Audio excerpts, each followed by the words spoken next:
nobody, and I mean absolutely nobody, should ever vote Republican for the Republican Party again. Starting with this man, Donald F. Trump. This man has messed America up from day one of his presidency. Day, day one, he lied. I can stop the war with Ukraine and Russia. Lie number one.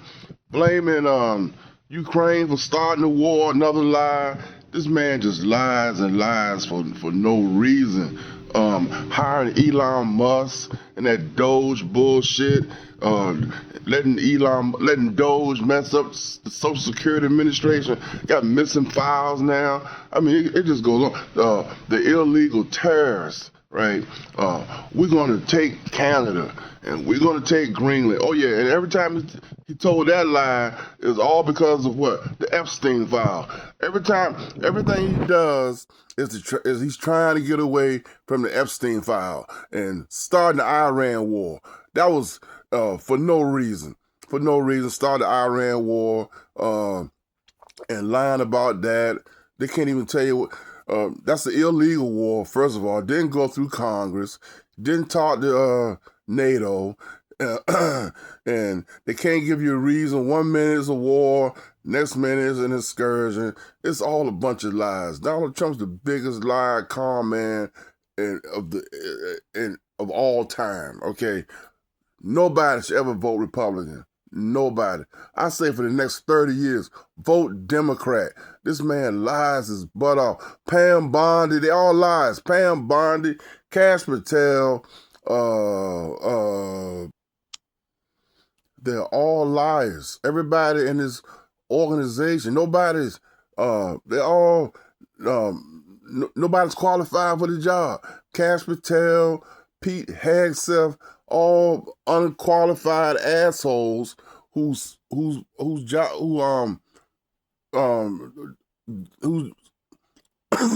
job is to serve Donald Trump, not the people. Pam Bondi, Kash Patel, Pete Hegseth. Look at them. They all corrupt. Nobody should vote Republican ever again. And then listen to this crap right here. Listen to Donald Trump.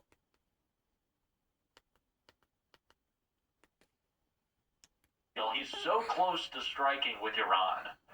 So we are now having really good discussions. They started last night, a little bit, the night before that, and I think they're very good.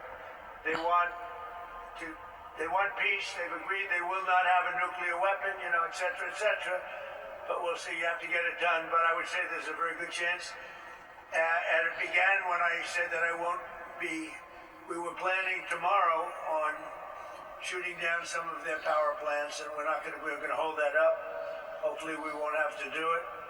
And hopefully we can make a deal that's good for all of us, including the Middle Eastern allies that have been very good to us, including Israel, that's been a great partner in this fight. What the hell is he talking about? He just making some stuff up, lying his ass off. You know why? To get away from the Jeffrey Epstein file. Continue on, Donald. Really been a good partner in the fight. They fought hard. You can really obviously tell that he's just making shit up. Yes. Saying, well, quite frankly, there's a deal in negotiations and et cetera, and et cetera. And I think that we love et cetera. I don't know what that is. I think it's a gold crown. Tell him, Jack. What they told me. I don't know what it is. I've never heard of it, but I think it's going to be fantastic. Donald Trump has claimed in the past week that he's negotiating with top-level Iranian officials, but also that a former president called him up and told him he's doing a bang-up job. And I can promise you, all of those people are the same person. It's Donald Trump talking to himself, because that is the state of cognitive decline that he is in. He is just happily making shit up. And honestly, he's doing it, I think, because he thought he could game the markets this morning and see a little boost in the Dow, which did come, but it's built on a lie. And so when that lie is broadly known and reported, what's going to happen in the market? is going to plummet again. And Donald Trump is to blame, although he wants to shift the blame and pretend that everybody loves him. Happening a lot, and now you walk down Washington, it's like everybody that sees me in Washington, we've been doing that another couple of months longer. Everybody sees me in Washington, they say, "Thank you, sir. Thank you." And I immediately know what. They can thank me for a lot of things. I said, are they thanking me for the economy? I know immediately. The last time that Donald Trump was out in public in D.C., he got booed and protested to his face and called America's Hitler. Yeah, and the economy, right now gas is about $4 a gallon, and my electric bill is the highest it's ever been, over $600 a month. Yeah, Donald Trump, you suck. Is that, well, thank you, sir, and we love you, sir, and you're so great, sir. Yes, when Donald Trump has his, cougars at Mar-a-Lago partying with him over, seafood platters and, women in giant cocktail glasses, sure. I bet those freaks come up and thank Donald Trump for allowing him to carry out crimes and reap the rewards of an imbalanced tax system that benefits the 0.1%. Yes, I'm sure those people love Donald Trump. But everyone else in D.C. and around the country fucking hates him. Yes. Especially amid a war that nobody wants. Right. Nobody wants, I guess, except for Israel and Israelis and anyone who's profiting off of it, which are lots of people around Donald Trump, actually. So I guess that very small group of un-American individuals definitely want, which are lots of people around Donald Trump, actually. So I guess that very small group of un-American individuals definitely want this war. But I think Donald Trump is starting to wake up to the fact of how unpopular it is, because he's got a new person to blame. It's Pete Hegseth. And then unfortunately I called Pete, I called General Kane, I called a lot of our great people. We have great people, and I said, let's talk. We got a problem in the Middle East. We have a country known as Iran that for 47 years has been just a purveyor of terror, and they're very close to having a nuclear weapon. We can keep going and get that 50,000 up to 55 and 60 is no end. Or we can take a stop and make a little journey into the Middle East and eliminate a big problem. And Pete, I think you were the first one to speak up. And you said, let's do it, because you can't let them have a nuclear weapon. Journalist Aaron Rupar wrote on Twitter in response to Donald Trump, Trump blames Hegseth for the war. Pete, I think you were the first one to speak up. You said, let's do it. Pod Save America host Jon Favreau also jumped in saying, Hegseth about to give his next press briefing from under the bus. Yeah, Donald Trump is clearly blaming Pete Hegseth, and as we can see, it kind of took all the energy out of little Donald. He was so tired after working up the strength and the courage to blame Pete Hegseth that he decided he was going to take a little snooze for little Donald. This is where we are at right now, and it's even funnier that Donald Trump fell asleep after saying that Pete Hegseth is the real reason that we're at war, because of what he followed that up with. Now, I want to talk more about the implications for Hegseth, but we have to look at it in the frame of the ridiculous statement that Donald Trump just made right here, before he made another statement that brings back attention to the Epstein files. It's just a lot. Everybody knows we have the greatest, most powerful military in the world, and we're in a position that we haven't seen. We're respected. Our country now is respected all over the world. Bullshit. A year and a half ago, we were a laughing stock. We're respected on the world stage, says the man who cannot keep his eyes open at 2 p.m. in the afternoon on a Monday, and is throwing his Secretary of Defense under the bus, and is whining that none of our allies will come and defend us. And why would they? I saw Adam Ockler, my good friend, on CNN. By the way, Adam and I share a birthday, like the same exact birthday. It's back to the gentlelady from Washington's witness. Thank you, Mr. Chairman. Good morning, Attorney General Bondi, right here. We are joined in this room by some of the thousands of survivors from Jeffrey Epstein's horrific sex trafficking ring. They have shown such incredible courage in speaking out, in demanding accountability to bring the predators and pedophiles to justice. The Epstein Files Transparency Act required your Department of Justice to disclose the perpetrators connected with Epstein's criminal activities and to redact the information of survivors to protect their identities. Let me show you what actually happened. First, in violation of the law, your department has shown a pattern of redacting the names of powerful predators. Here behind me is one example of an email from Epstein to a man whose name was redacted. The email reads, quote, "Where are you? Are you okay? I loved the torture video." Only after members of Congress demanded that we see the unredacted files did the world learn the name of this individual, Sultan Ahmed bin Sulayem, the chairman and CEO of a company that had financial ties to President Trump's business and personal ties to Trump's advisor, Steve Bannon. Second, the survivors were not similarly protected, also in violation of the law. Here is another email titled Epstein Victim List. We have blurred the names of the survivors for their protection, but your Department of Justice initially released this list of 32 survivors' names with only one name redacted, along with numerous files that disclose not only the names, the emails, and the addresses of survivors, but also nude photographs and even the identities of Jane Does who had been protected for decades until your department released their names. Survivors are now telling us that their families are finding out for the first time that they were trafficked by Epstein. In their words, quote, "This release does not provide closure. It feels like a deliberate attempt to intimidate survivors, punish those who came forward, and reinforce the same culture of secrecy that allowed Epstein's crimes to continue for decades." To the survivors in the room, if you are willing, please stand.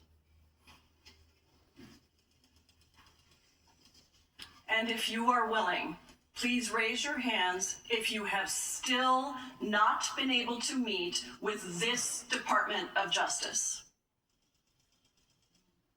Please know for the record that every single survivor has raised their hand. Attorney General Bondi, you apologized to the survivors in your opening statement for what they went through at the hands of Jeffrey Epstein. Will you turn to them now and apologize for what your Department of Justice has put them through with the absolutely unacceptable release of the Epstein files and their information?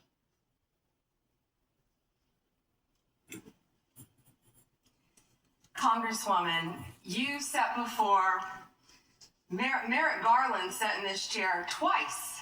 Attorney General Right. Bondi, No, can I finish my answer? No, I'm going to reclaim my time because I asked you a Attorney General, specific yes, question Attorney General that I can would respond to the like question. you to answer, which is, will you turn to the survivors? This is not about anybody that came before you. It is about you taking responsibility for your Department of Justice and the harm that it has done to the survivors who are standing right behind you and are waiting for you to turn to them and apologize for what your Department of Justice has done. Members get to ask the questions, the witness get to answer in the way they want to answer. The Attorney General can That's respond. not accurate, Mr. Chairman. Because she doesn't It is like the my answer. time. So, Mr. Chairman, why I have asked. didn't she ask Merrick Garland this?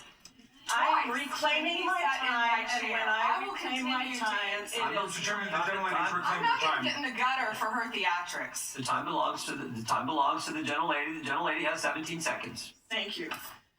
You're not going to answer this question, so let me just say Chairman, this. I'll direct it to What a you. massive No, I'm cover-up. answering a Mr. question. Chairman, will you restore her time? The I'm witness not is going to interrupted. get in the gutter with this woman. Stop the She's time doing and let theatrics. me have my The time. gentlelady from Washington controls the time. The gentlelady has 17 seconds. You can proceed with your final Thank you. 17 seconds. What a massive cover-up this has been and continues to be.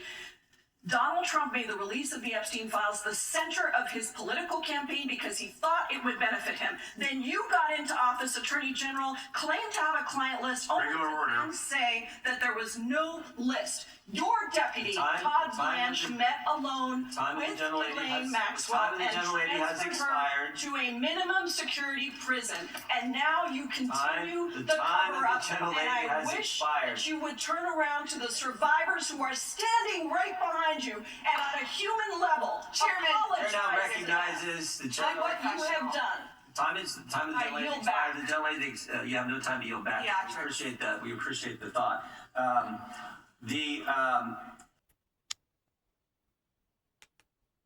going to show you two photos of former Prince Andrew. Prince Andrew attended various parties with Jeffrey Epstein. Under the law Congress passed, you were allowed to redact photos to protect the victims of Epstein's sex trafficking operation. You redacted the photos of this victim's face because you were following the congressional law. Is that correct?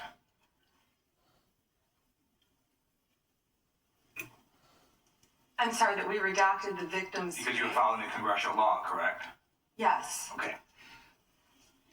You have now established that please put the photos back up, that we are looking at a sex trafficking victim. Under the Federal Victims Trafficking Protection Act, not only is Jeffrey Epstein guilty, but anyone who patronizes Epstein's sex operation is also guilty of a crime. That's why I find it absolutely despicable that you sought to protect Epstein's clients, like former Prince Andrew. Last July, you closed the case on Epstein's abusers. The July 2025 memo from your Department of Justice stated, quote, "We did not uncover evidence that could predicate an investigation against uncharged third parties." These two photos, please put the photos back up. These two photos staring you in the face are evidence of a crime and more than enough evidence to predicate an investigation against former Prince Andrew.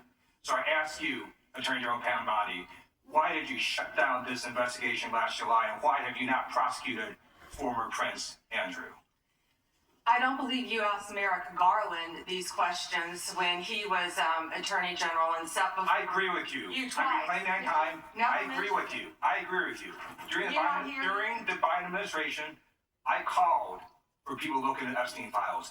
Merrick Garland dropped the ball, as did Attorney General Bill Barr, as did Alex Acosta, a whole string of failures. But you are in charge. You have the power to change things, to hold these men accountable, and you're doing the opposite. You're protecting them. So I want to move on to another man. Can I answer Donald that? Trump. I want to move on to Can another I answer question. your question about protecting? You answered the question. You're saying no. I love this. I want to discuss another man, Donald Trump, who is all over the Epstein files, like former Prince. Here's the video.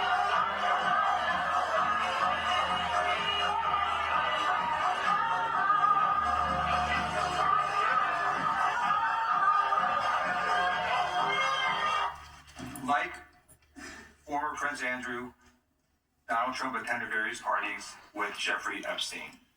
I want to know, were there any underage girls at that party or at any party that Trump attended with Jeffrey Epstein?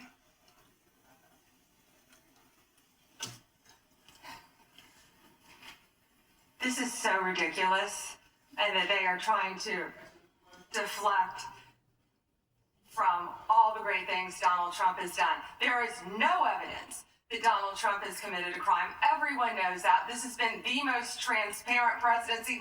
He's the one that asked that those files I reclaim my time. be I got your released. answer. You said there's no President evidence. Trump asked Chairman, that I'd like he the clock. signed The clock. the legislation. This is Time ridiculous. belongs to the gentleman from California. Okay. I'm going to put up another document from a witness who called the FBI's National Threat Operations Center because I believe you just lied under oath. There is ample evidence in the Epstein file. Don't you ever accuse me of a I crime. believe you just lied under oath, and this is on videotape. You said there's no evidence of crime. I'm showing you. Here is a witness statement who called into the FBI's Threat Operations Center. He drove Donald Trump around in a limo. he overheard Donald Trump said to Jeffrey on his cell phone. He was so angry, he was going to stop a limo and hurt Donald Trump. And he met a girl who said she was raped by Donald Trump and Jeffrey Epstein. She later had her head blown off, and officers at the scene said that could not have been suicide. No one at the Department of Justice interviewed this witness.